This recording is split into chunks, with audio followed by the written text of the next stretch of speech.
الله لا إله إلا الله حي قيوم لا إله إلا الله يبقى ويدوم. هذه المرثية على لسان الأستاذ القدير المنشد عبد الودود علي عايد هبة في فاجعة وفاة زوجته المغفور لها بإذن الله سبحانه وتعالى، سائلين الله تعالى أن يتغمدها بواسع رحمته وأن يسكنها فسيح جناته، إنه على ما يشاء قدير. هذه القصيدة من كلمات الشاعر الأستاذ أبو منير الأدبعي، أداء المنشد عبد الودود هبة. يا فاجعة يا فاجعة حلت بنا في الأربعة أمر عظيم هد قلبي فأوجعه،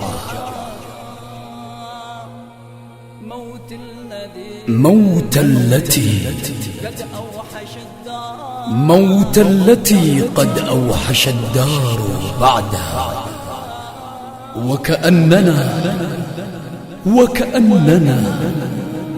لم نبت ليلة معها، وكأننا لم نبت ليلة معها. يا فاجعة حلت بنا في الأربعة أمر عظيم هاد قلبي الموجعة، موت التي قد أوحش الدار بعدها، سرنا كأننا لم نبت ليلة معها. قد كان بيتي مشرقا بوجودك، حتى رحلتي صار وحشا مروعا. يا أم محمد ليتني مت بعدك، ولم أذق مر الفراق الموجعا، ولم أذق مر الفراق الموجعا. يا فاجعة حلت بنا في الأربعة أمر عظيم هاد قلبي الموجعة، موت التي قد أوحش الدار بعدها، سرنا كأننا لم نبت ليلة معها. قد مات أنسي وانتهى يوم موتها، وفارقتني بالرحيل مودعا. يا أيها الناعي بأم محمد، حملت لي أمرا عظيما مفزعا، حملت لي أمرا عظيما مفزعا. يا فاجعة حلت بنا في الأربعة أمر عظيم هاد قلبي الموجعة، موت التي قد أوحش الدار بعدها، سرنا كأننا لم نبت ليلة معها.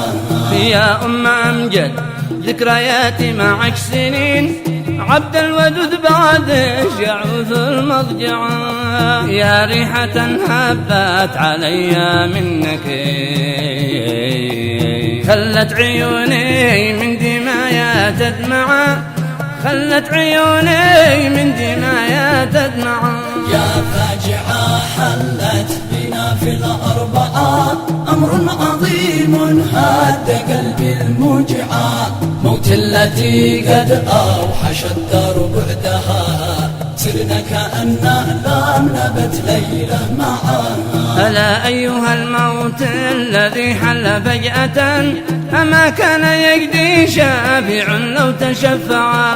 تنادوا فقالوا عظم الله أجركم، فلم أتمالك منع عيني لتدمع، فلم أتمالك منع عيني لتدمع.